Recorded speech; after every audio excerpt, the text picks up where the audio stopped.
Madame, Monsieur, bonjour. Lundi dernier, nous avons célébré la Journée internationale des droits de la femme. Occasion pour nous par ici de revenir sur les violences subies par la gente féminine.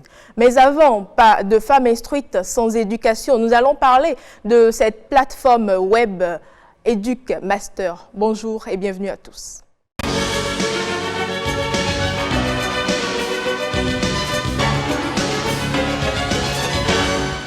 Je l'ai dit, on va se pencher sur cette plateforme EducMaster qui vient donner un coup de neuf au sous-secteur de l'éducation secondaire, technique ou professionnelle. Une plateforme web de gestion de la vie scolaire. Comment fonctionne-t-elle et quels sont les avantages d'une telle réforme? On saura tout avec Adonis qui est déjà avec nous. Adonis, bonjour. Bonjour Mylène, bonjour chers téléspectateurs. La pleine forme? Oui. Tu nous as manqué. On t'a manqué. Je t'ai manqué. Tu m'as manqué beaucoup. Juste moi. Surtout le lundi. Et les téléspectateurs. J'ai célébré tes droits en ton absence.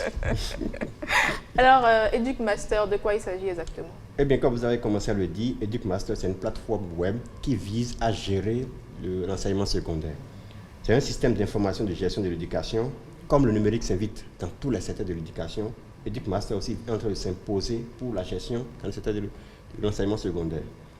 Eh bien, cette plateforme a pour l'avantage de rendre plus transparente la gestion des effectifs, la gestion de la scolarité. Il faut signaler que près de 3000 établissements, publics comme privés, sont déjà inscrits sur cette plateforme.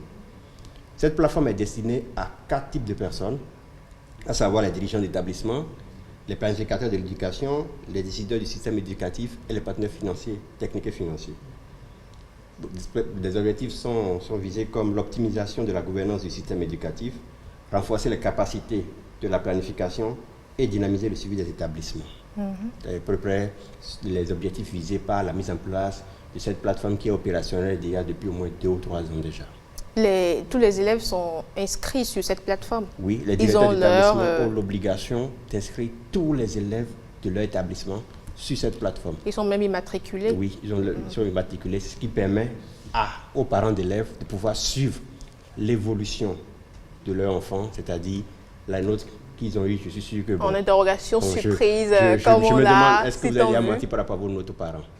Qui ne l'a pas fait? Moi, je l'ai fait déjà, je crois. Hein. Eh bien, vous ne pourrez plus le faire. Si vous avez 8 ou 10 et que vous dites aux parents, j'ai 17 de moyenne, 17 en interrogation, il suffit juste que votre parent se connecte sur la plateforme, tape votre numéro de matricule, votre nom, et on a la note. On a la vraie réponse. On verra les notes d'interrogation, les notes de devoir.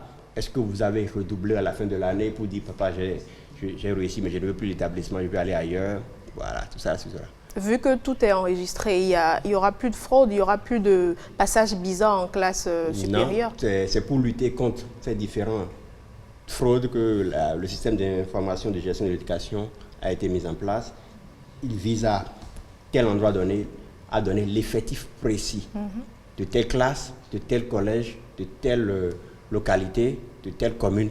Au plan général, ça permet d'avoir le niveau total d'enseignants et d'élèves inscrits dans chaque établissement. Mais est-ce qu'il y a un moyen pour vérifier les attitudes de ces données? Je crois qu'il y a un grand travail qui a été fait pour que les chefs d'établissement puissent renseigner précisément les vraies informations. Parce que si ces personnes fraudent au niveau des informations, lors d'un contrôle, là, ils seront obligés de répondre aussi bien au niveau juridique qu'au niveau pénal. Donc vous voyez un peu, c'est ça. Sur la plateforme, vous avez les listes des élèves et des établissements autorisés ou non, l'effectif de la classe, comme je le disais, le nombre de jeunes filles dans telle classe, dans tel établissement. C'est ainsi même que cela se perd, plus besoin de se déplacer pour aller faire le chef d'établissement, pour faire les transferts. De la plateforme, le directeur peut procéder au transfert d'un élève d'un établissement à un autre. Voilà. C'est un peu partout, ça couvre tout le Bénin. Bénin. En fait, quand on se retrouve dans une zone reculée où l'Internet, tu sais, déjà à Cotonou, ça nous pose un peu de problème. Mais quand on se retrouve là-bas, comment est-ce qu'on se... Il faut signaler que c'est beaucoup plus les chefs d'établissement qui ont une priorité à utiliser cette plateforme. Et je crois que la plateforme a été dynamisée, optimisée, pour pouvoir être utilisée avec même des connexions de faible intensité, de faible débit. Et les parents aussi peuvent, à partir de leur smartphone, se connecter sur la plateforme pour pouvoir avoir accès aux informations de leurs enfants.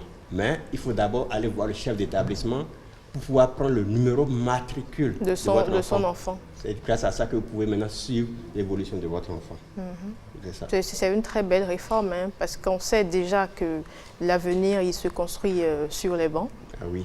Et donc, l'éducation, elle est à prendre au sérieux. Ça vise à plus de transparence, parce qu'après le bac, il y a une plateforme aussi qui est dédiée à cela pour l'orientation des différents étudiants dans les filières. C'est la même chose au niveau de l'enseignement secondaire. Le suivi des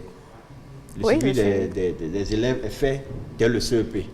Ouais, donc, à partir du CEP, déjà, on suit l'enfant jusqu'en terminale. Et après la terminale, ils rentrent dans une autre base de données pour pouvoir continuer encore l'enseignement supérieur. C'est bien, c'est encouragé. Oui, je pense qu'avec Rebecca, dans e-tech, on a eu à découvrir également je pense que c'était une application du genre qui te dit quand ton enfant est à l'école, quand ton enfant n'est pas là, et le parcours, le suivi de ton enfant, tu l'as chez toi, dans ton téléphone, sur ton ordinateur, et tu peux savoir où en est ton enfant. Ah oui, cela vise à ce à diminuer un peu ce que nous on a eu à faire. Ce que vous avez eu à faire, ce que Adonis a eu à faire. Et vous n'êtes pas sans savoir qu'il y a des moments donnés où sautait les classes. On y allait quand on voulait pour aller jouer au foot. T'es passionné du... Pour vous, c'était le bon tout. Ou au petit jeu, là, j'ai oublié le nom. On avait ces trucs qu'on faisait quand même entre filles, en petites filles. Avec la numérisation de ces différentes plateformes et de l'éducation, on a le temps totalement faire une transparence totale. C'est très important, il le faut. Oui. Alors, on va inviter Hermon. Hermon va nous parler, donner des informations piocher pêle-mêle. Et on sait que lui, il est un passionné du foot. Donc, on devine déjà que sur les bancs, il ratait les cours spécialement pour aller jouer au foot. Même s'il était nul en ce temps, on ne sait pas comment il est actuellement, si son niveau a évolué. On va le découvrir en 8 ans déjà. Je n'étais pas là quand tu as dit le mot nul dedans. Hermon Amégan pour les informations piocher pêle-mêle.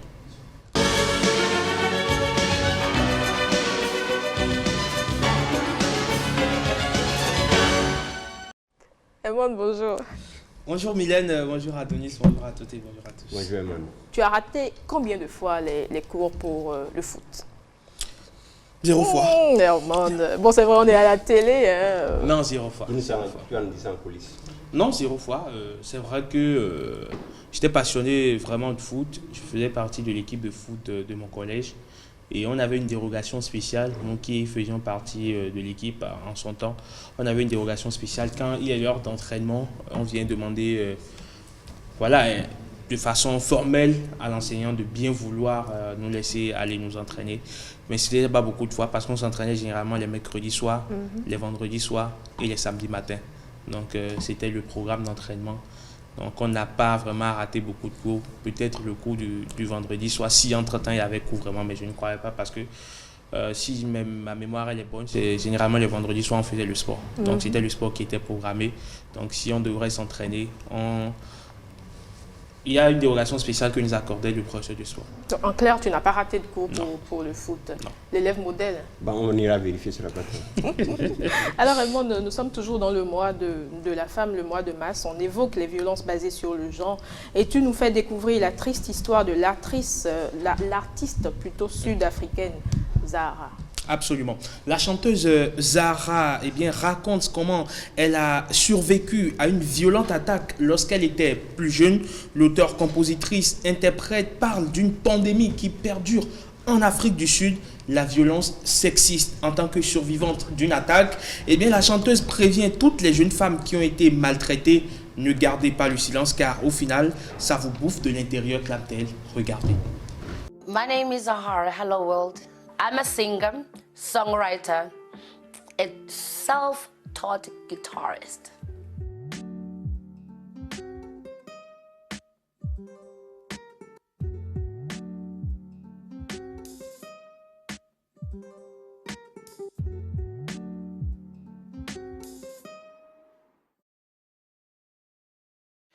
Whew. In South Africa right now, we've got a pandemic, which is corona, and we've got a pandemic, which is gender-based violence. For me, don't give me crying right about now. because it happened to me too. This guy, he drove with me, and then he sprayed me with the, I don't know what you call it, pepper spray, whatever you call it, the spray. I couldn't see. I couldn't even breathe. And I opened the door because I didn't care. I just wanted to just jump at the car.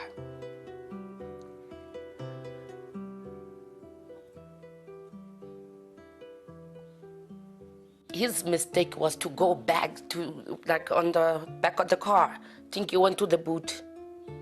So when he went to the boot, I ran.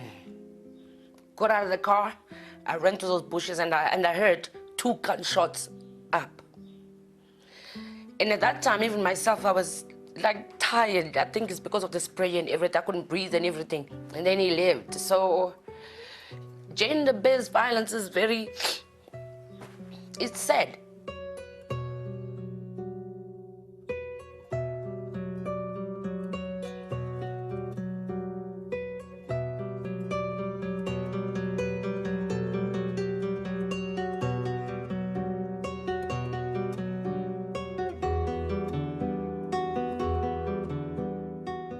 They feel like they're entitled to women, like women, theirs. It doesn't really matter what you do, what you want with your life, and your dream. They don't care about our dreams, men in South Africa.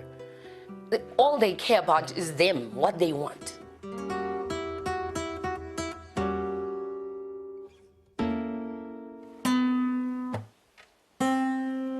I started a foundation which is called the Zahara Army, where I help young girls from 13 to 25.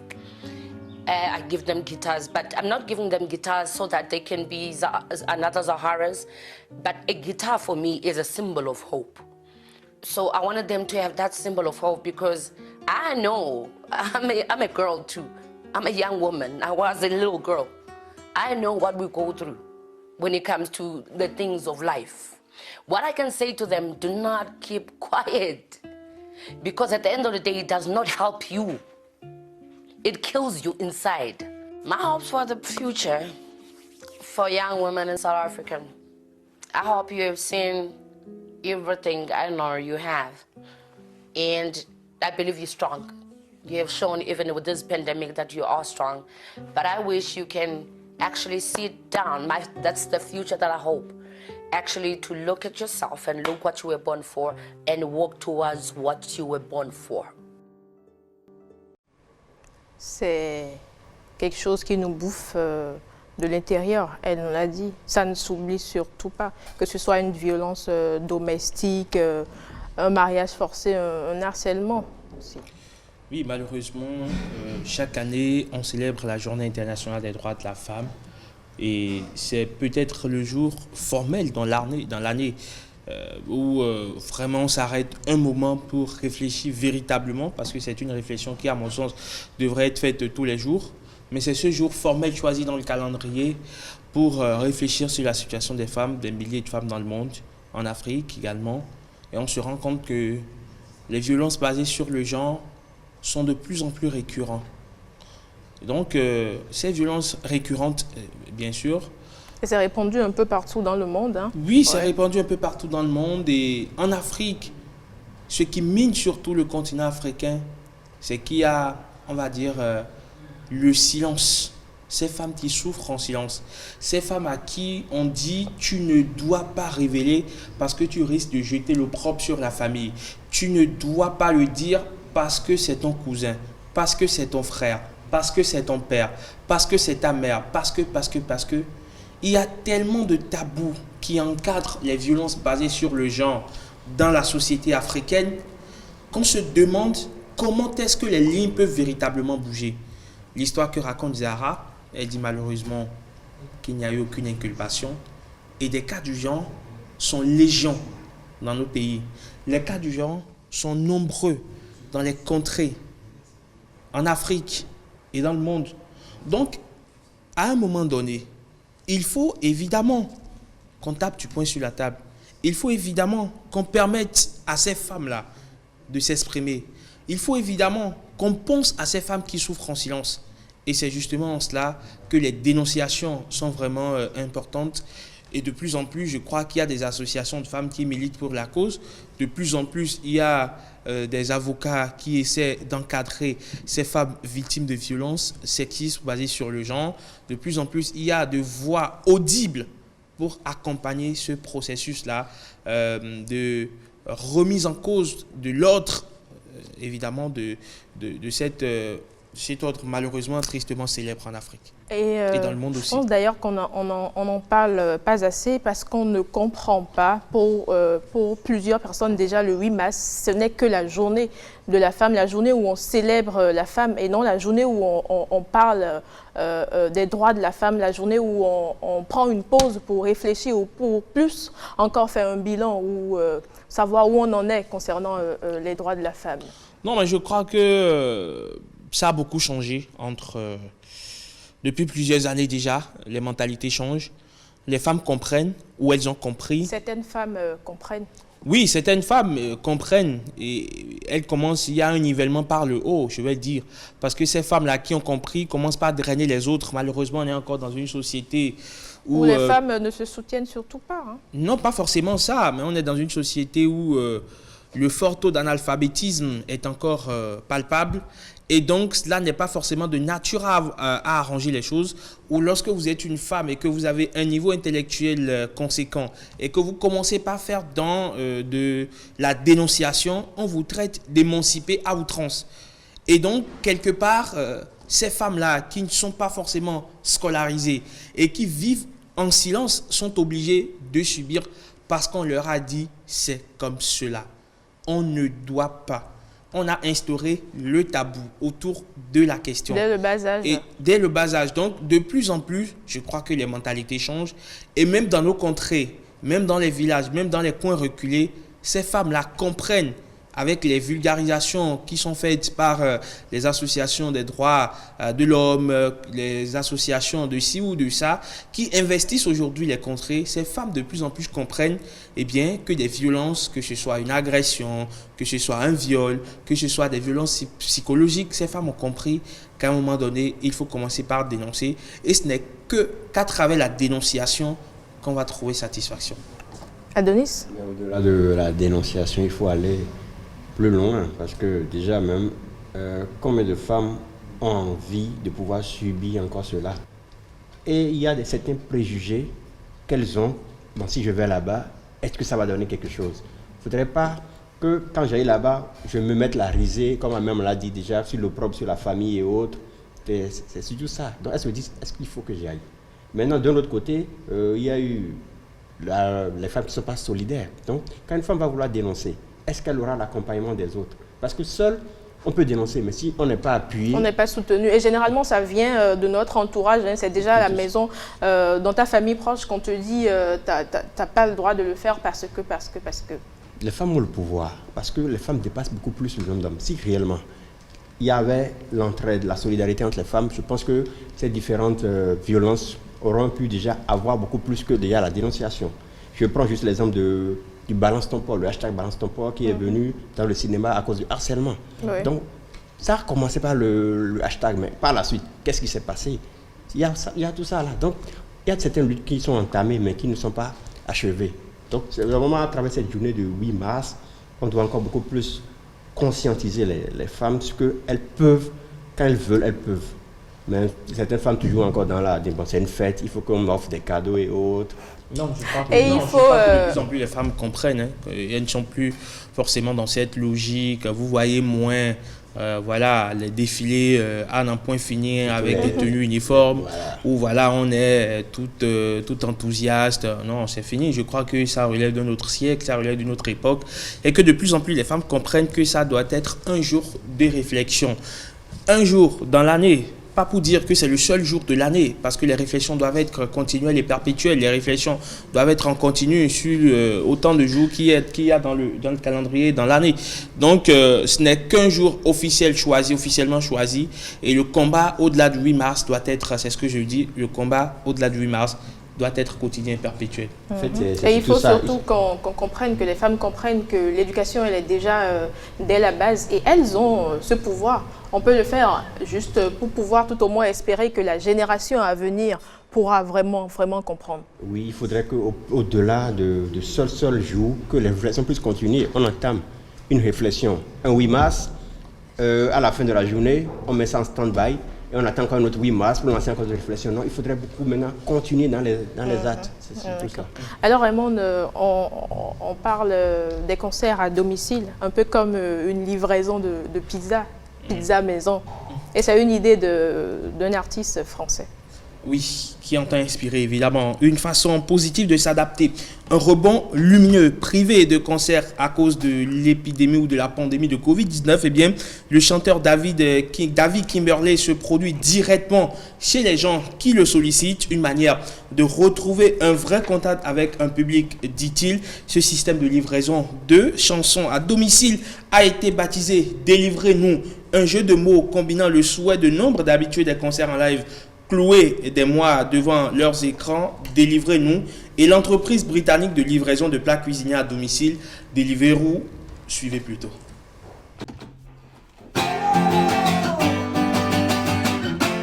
Délivrez-nous. Bonjour, on vient pour vous livrer la chanson. C'est bien ici? Bonjour, c'est ici. Rentrez. Tout au bout. Ah ouais, bien respecter les... Je vous propose un programme, c'est un panier de saison. C'était si fort, c'était si beau.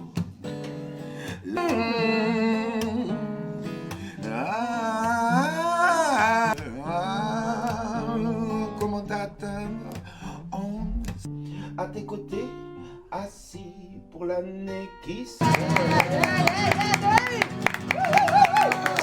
To play. Alors faut que je m'en souvienne, tu vois. Go. Tintin.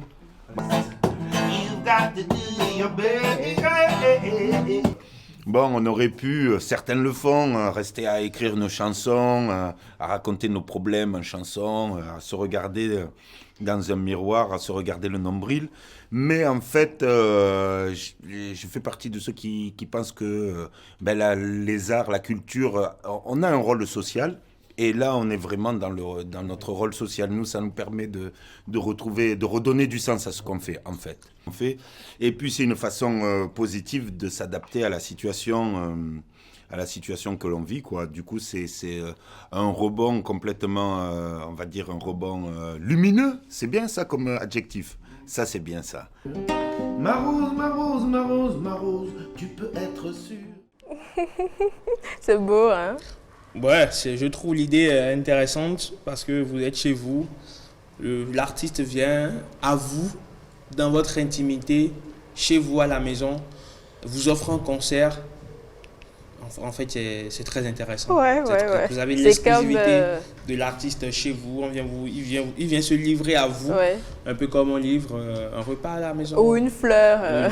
C'est vrai que ça fait moins ça ne relève pas trop de notre culture, les fleurs. Mais bon, mais bon, ça aussi, on peut quand même l'essayer. Hein? Oui, pourquoi pas. Quelqu'un qui fête son anniversaire, pour lui envoyer un artiste, et puis voilà, l'artiste va se produire à la maison pour lui uniquement. Je trouve ça chic, hein, n'est-ce pas, Denis? Ouais, c'est chic et c'est chèque.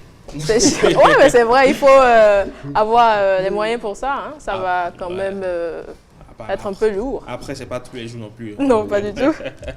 Raymond, merci. Tout plaisir. Alors à présent, on va découvrir un autre type d'application sociale, tout le contraire de ce qu'on a habituellement comme application de réseau social moins contraignante. Elle fusionne plusieurs outils déjà existants. C'est le fruit, bien sûr, d'un génie africain.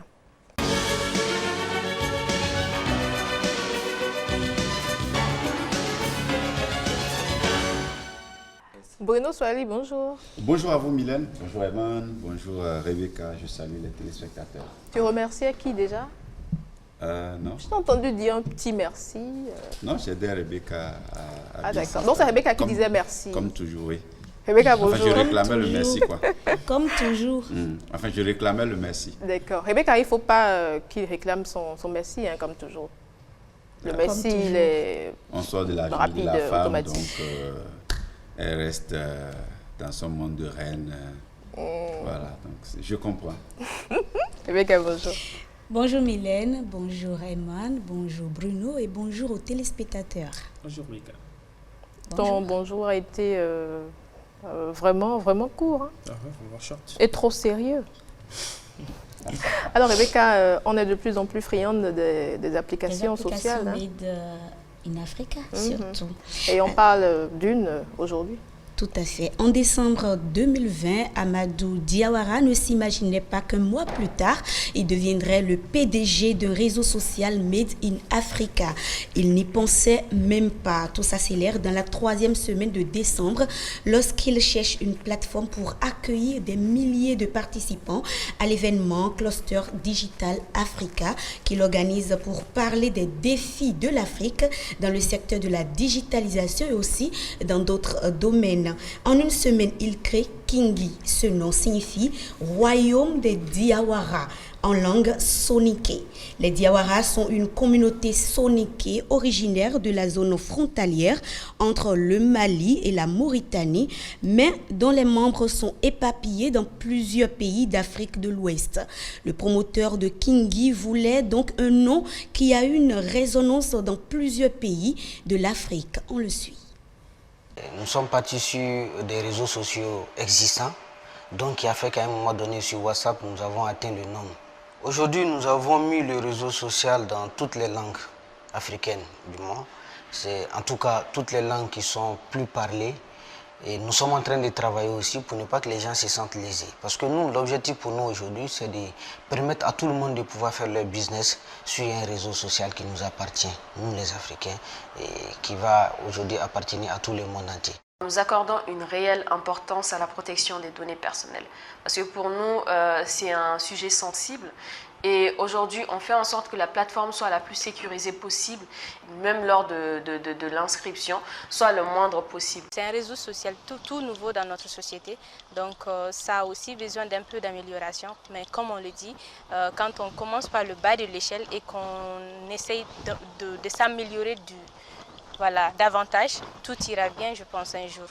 Tout ira bien et pour Amadou Diawara, Kingi n'est pas seulement un réseau social, mais aussi un lieu d'éducation. Grâce à Kingi, les gens peuvent créer leur visioconférence. Il n'y a pas de limite liée au nombre de participants ni à la durée. Et tout ceci gratuitement. Kingi propose une fonction nommée Event où tous ceux qui sont dans l'industrie du divertissement, par exemple, peuvent faire leurs conférences ou concerts en ligne. Kingi Social est disponible sous Android et iOS de n'importe quel pays africain. Vous pouvez télécharger cette application. Et qu'en est-il de la vie privée des utilisateurs? Alors Mylène, l'un des promoteurs, je vais dire parce que c'est un groupe de jeunes, et son promoteur rassure sur Kingi, le respect de la vie privée est garanti. Vos données personnelles ne sont pas affichées, votre adresse non plus. Vous avez juste besoin d'un pseudo et aussi de votre empreinte digitale.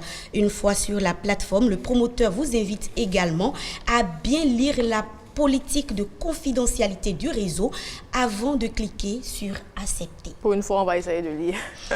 Parce qu'on dit souvent pas, on le Parce sait. qu'on vous invite maintenant à lire avant de cliquer. Alors Kingi, ça signifie quoi déjà? Kingi, j'ai dit Royaume. Royaume. Okay. En langue, quoi j'ai dit? Soninké. Voilà, soninké. Quand on sait que c'est un domaine ou un monde où se retrouvent plus les Chinois et les Américains, voire des Africains qui s'essayent, c'est encourageant. Forcément. Et c'est une application qui nous ressemble. Aujourd'hui, je crois que c'est un secteur qui se porte, l'un des secteurs qui devient porteur en Afrique. Vous avez Facebook, vous avez WhatsApp, vous avez Instagram, Twitter et autres qui ne sont pas d'origine africaine. Ce sont des créations occidentales des Américains. TikTok fait partie, c'est un réseau social chinois et donc vous avez vu dernièrement la guerre commerciale entre la Chine et les USA, au point où Donald Trump, ancien président des États-Unis, a bloqué l'utilisation de TikTok aux États-Unis. Ouais. Donc au-delà de ce que cela peut apporter sur le plan du divertissement, de ce que cela peut apporter dans notre quotidien, c'est également un grand lobbying commercial. Ça peut servir de levier de développement au point où une guerre commerciale éclate entre deux pays en raison ou à cause d'une application, je crois vous vous rendez compte déjà de ce que cela peut générer comme revenu. Donc, de plus en plus, les Africains ont compris et s'investissent fondamentalement dans ce secteur-là, le secteur du numérique. Des pays comme le Bénin l'ont compris en mettant en place un ministère dédié à l'économie numérique et surtout en mettant en place, on va dire, notre Silicon Valley à nous, enfin, à notre façon. C'est vrai que la Silicon Valley va venir certainement bien plus tard chez nous, mais il y a quand même ces City où beaucoup de jeunes développeurs sont hébergés et enfin, quand je dis hébergés, ils travaillent bien évidemment pour trouver des solutions à des problèmes grâce au développement de certaines applications au Mali. Voilà, ce groupe de jeunes là c'est tellement compris en mettant en place Kingi, Kingi qui certainement a bien plus d'avantages que d'autres applications et qui certainement offre bien plus de potentialités ou bien plus de choses que d'autres applications. Je trouve à cette application-là aussi, je vais dire, une fibre culturelle, parce que Rebecca a fait un peu la description donc, de Amadou Diawara, qui provient du peuple soniké. Voilà, les soniké, on sait que c'est un peuple malien qui est aussi un peu basé au Soudan et qui a des ramifications avec des Bambara, des Sarakolé, des Kaswake, etc. Donc, c'est des peuples qui sont vraiment, qui aiment rester ensemble, qui aiment rester en contact. Donc, moi, je trouve une fibre un peu culturelle à cela. Donc, il y a un grand défi à relever, hein. Il leur faut des utilisateurs. Oui, forcément. Et déjà, je pense qu'ils ont déjà des milliers d'utilisateurs. La plateforme a été lancée, l'application a été lancée depuis 2020. Aujourd'hui, ils comptent des milliers d'utilisateurs, aussi bien africains que des utilisateurs d'autres pays. Des applications de ce genre, il y en a au Bénin? C'est sûr. On va mener les recherches. Je crois, oui, il y en a. En 2015 ou 2016, je crois, à la Maison des Médias, le traditionnel rendez-vous de chaque vendredi, le Café Média. Il y a un monsieur quand même qui était venu présenter une application, Miva Social, je crois, à l'époque. Miva Social. Oui, qui a été un peu proche de Facebook. Donc, ça a pratiquement donc, la même architecture, la même apparence que Facebook et tout. Ça a été développé en son temps par des jeunes béninois et il l'a présenté. Donc oui, beaucoup de jeunes travaillent pour créer des applications, mais qui ne sont pas forcément au grand jour pour le moment. Peut-être parce qu'ils n'ont pas encore fini de travail dessus, ou peut-être parce qu'ils n'ont pas encore exactement ce qu'ils veulent. Toujours est-il que beaucoup de jeunes béninois quand même travaillent à mettre en place et à concevoir des applications. Rebecca, merci. On prend le rendez-vous pour le jeudi prochain pour d'autres découvertes. Certainement. Mais pas pour une application cette fois-ci, j'espère. En tout cas, surprise. À présent, on va prendre la direction du jardin. On va cultiver du gombo, un des légumes les plus consommés par ici.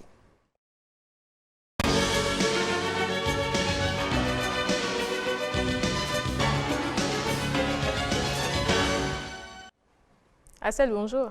Oui, Mylène, bonjour. Rebecca, bonjour. Bruno, bonjour. Et Herman, bonjour. Bonjour. Bonjour, Axel. À tous et à toutes, bonjour. Ton chemisier, il est à l'image de ta rubrique. Bof, oui. On parle de culture et donc il y a plein de fleurs dans mon tissu. Ça va bien. Hein? Ouais, c'est bien joli. Merci. Alors, tu nous parles du gombo ce midi. Eh oui, tout à fait. Cette plante tropicale de la famille des malvaciers, originaire des rives. Le gombo est consommé comme légume et ingrédient. Comment arrivons-on à cette culture ?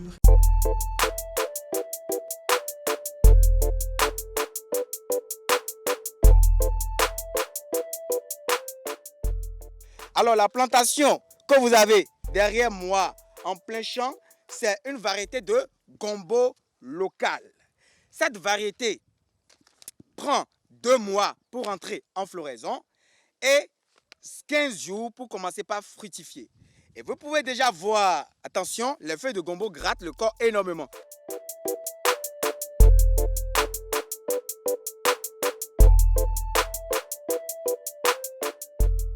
C'est avec cette variété que nous allons travailler dans cette vidéo. Donc, je vérifie si je vais acheter une semence. Je vérifie le taux de germination, 85%, c'est accepté. Pureté, 99%. Conditionné au Bénin. Je vérifie tout. Et puis voilà, c'est correct.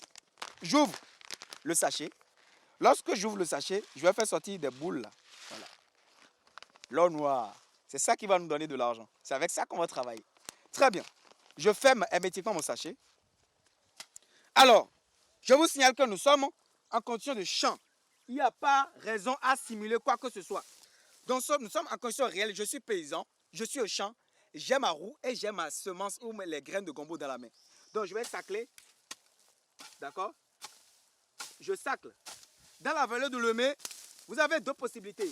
Vous avez la possibilité de sacler directement avec la roue ou vous avez la possibilité de faucher avec un couteau ou une machette spécifique qu'on appelle adjaba. Adjaba dans Wémé, dans la langue de Wémé. Voilà, ici vous voyez, ici c'est dur. Mais ici pourtant c'est humide. Donc c'est là où c'est humide que je vais semer mes graines de gombo. Ici c'est humide. Vous voyez? Ici c'est humide parce que nous sommes en présence d'un sol argileux. Je mets deux graines de gombo par poké. Le poké c'est le trou. J'aménage un trou qui a une profondeur de 2 cm maximum. Et je prends maintenant l'argile que je vais déposer légèrement. Une petite quantité. Après ça, je vais m'arranger à trouver un peu de paille végétale et je vais couvrir le tout. Mais vous allez me demander, mais il est fou, pourquoi il est en train de mettre la paille végétale sur une graine qu'il a semée? La paille végétale va conserver l'humidité dans le trou, ce qui va favoriser la germination de la graine de gombo. Le gombo, ce n'est pas de pépinière, on fait semis direct. Et nous sommes en condition de culture naturelle. Donc c'est du gombo non irrigué.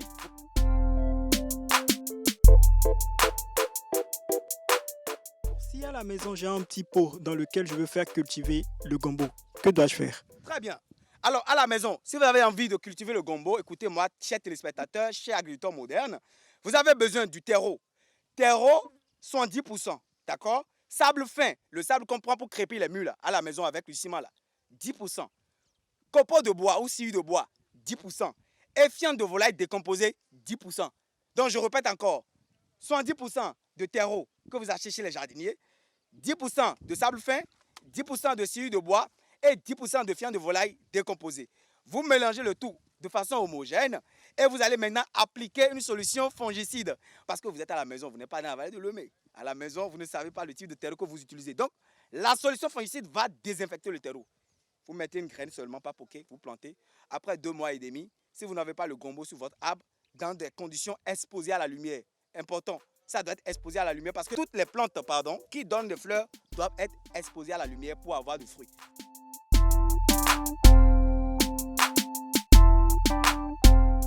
La spécificité du gombo. Si le gombo ici, d'accord, si le gombo que nous avons ici est venu à maturité physiologique, vous n'avez pas le droit de le laisser pendant 24 heures. Si vous le laissez, après, demain, qu'est-ce qui va se passer? Le gombo ne va plus être gluant. Et on mange le gombo parce que le gombo est gluant. Un gombo qui n'est pas gluant n'est pas intéressant du point de vue organoleptique. Ce gombo va perdre sa qualité organoleptique, donc raison pour laquelle vous ne devez pas laisser le gombo après maturité physiologique.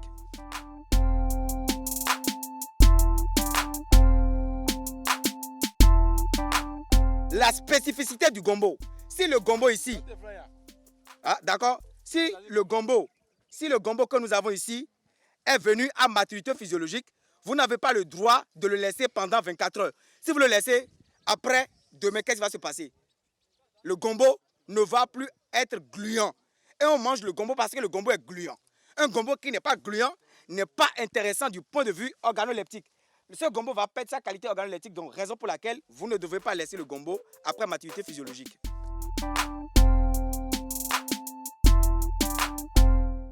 Oui, Mylène, vous l'aurez compris, hein, à la cuisson, il sécrète un liquide très visqueux. Et on sait, hein, on le sait tous, parce qu'on a certainement déjà consommé au moins une fois sur ce plateau. Emma ne me dira pas le contraire, il est de grands propos. Et ah bon, ça se mange là-bas? C'est ce qui se mange là-bas? Non, chez les Minans, c'est quand même un légume très prisé.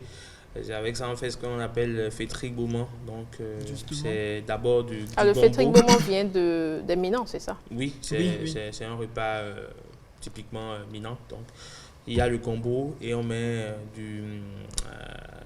d'autres légumes, enfin un autre légume, je suis en train d'oublier le nom. Donne-moi le nom. La grande morelle. Le beaumont, c'est le beaumont.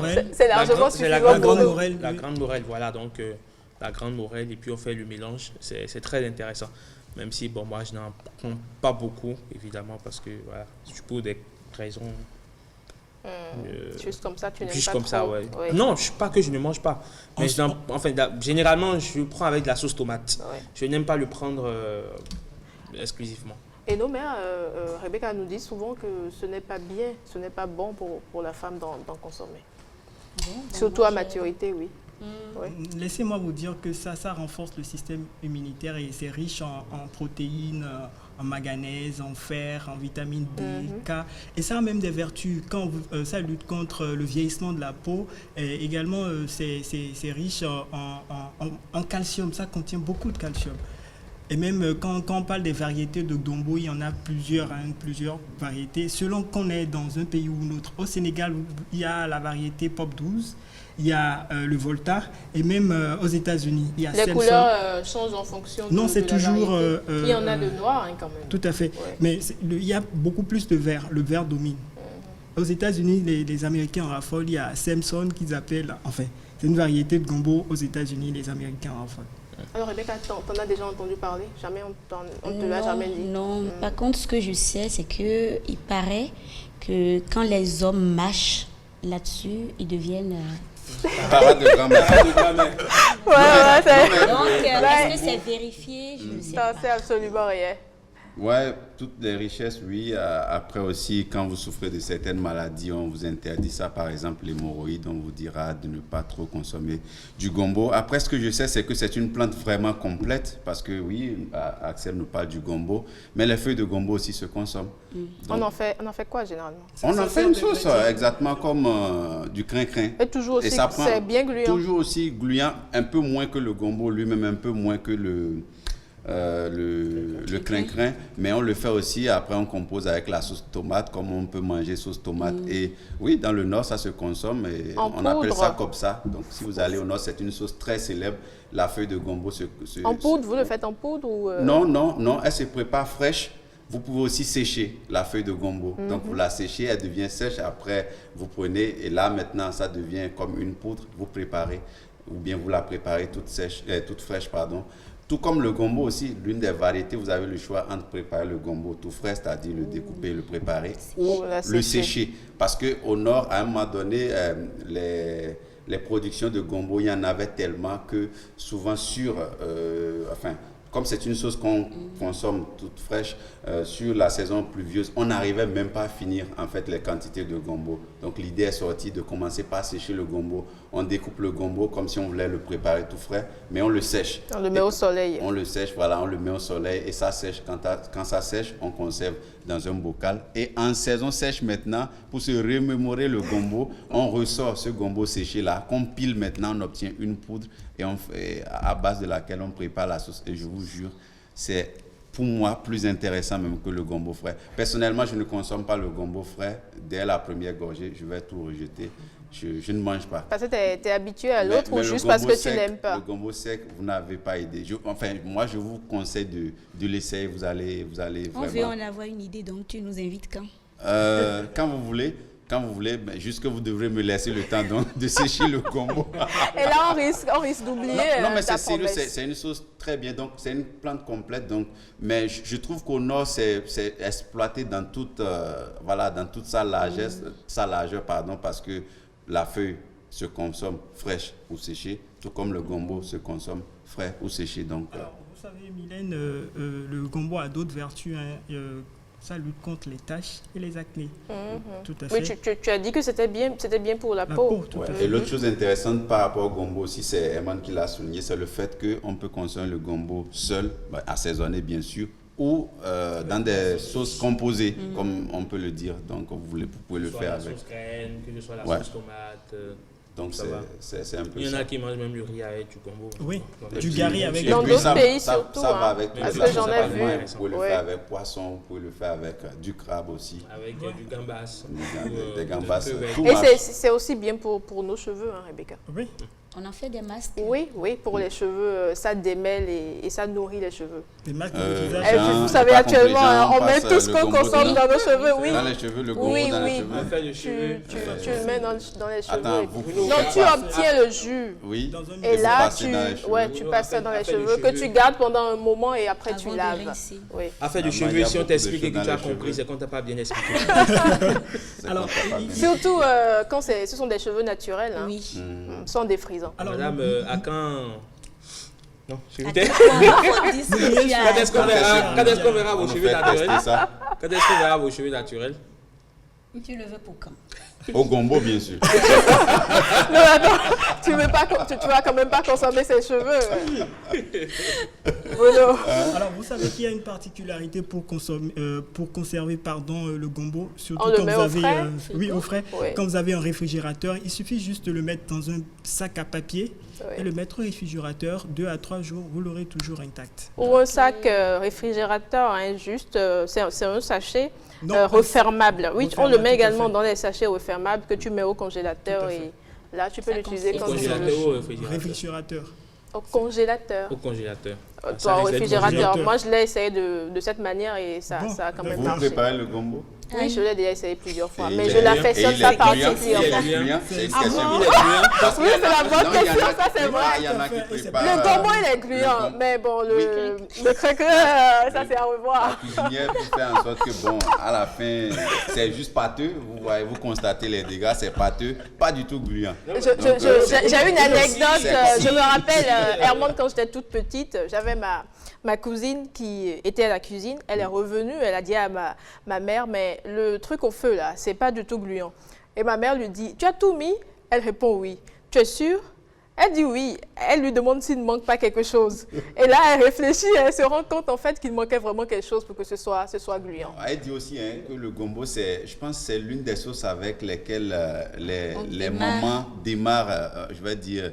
L'allaitement, enfin pas l'allaitement, la nutrition. Le gombo ou le crin-crin? Non, le gombo. Le gombo parce que déjà c'est tellement gluant et quand c'est accompagné du télibo par exemple qui est déjà par nature une pâte, la pâte noire par nature une pâte lisse, donc ça passe, donc le lisse plus le lisse, ça aide l'enfant à... Le lisse plus le lisse, voilà, ça glisse. Voilà, ça glisse, merci pour la poésie, le lisse plus le lisse, ça glisse, voilà. Ça fait une belle assonance. Merci Mylène, préparez-vous à d'autres surprises pour le jeudi prochain. Et après, si on vous amène le gombo, on vous dit, bon, vraiment, aujourd'hui, là, j'ai eu des soucis avec le gaz. Vous avez compris. À présent, on va suivre les conseils de notre coach Massime Victor.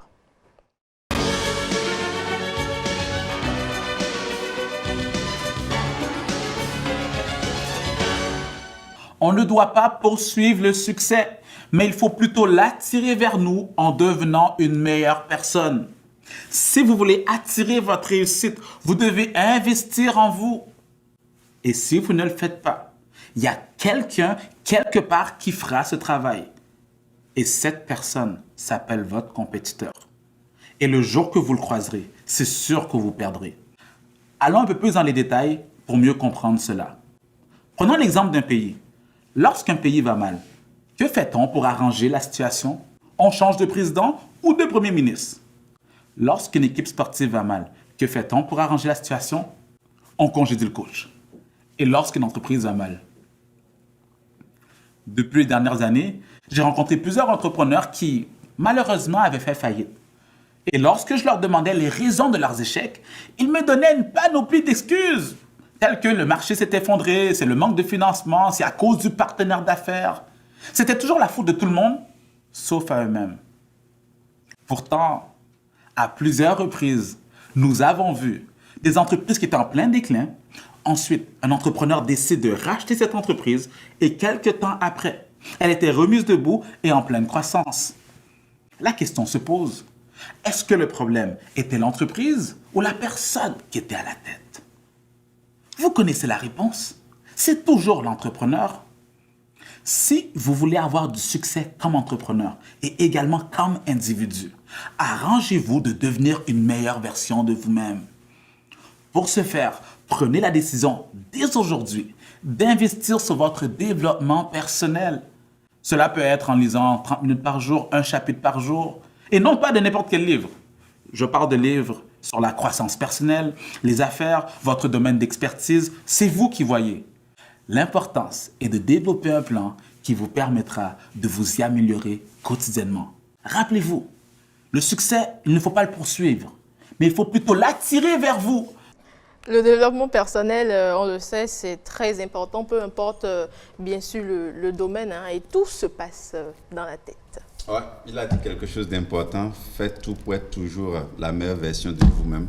Moi, je vais emprunter l'expression de Nicanor, dormez moins bête tous les soirs. Apprenez toujours quelque chose de nouveau. Oui. C'est ce qu'il a dit pour qu'au lendemain, vous soyez mieux ou meilleur qu'à la veille, oui. Simplement. Alors, je vais dire une bêtise. On dit, vous avez été orphelin à 8 ans, de père et de mère. Vous avez travaillé dur et aujourd'hui, vous avez l'argent. Est-ce que vous avez besoin d'un autre coach pour vous dire...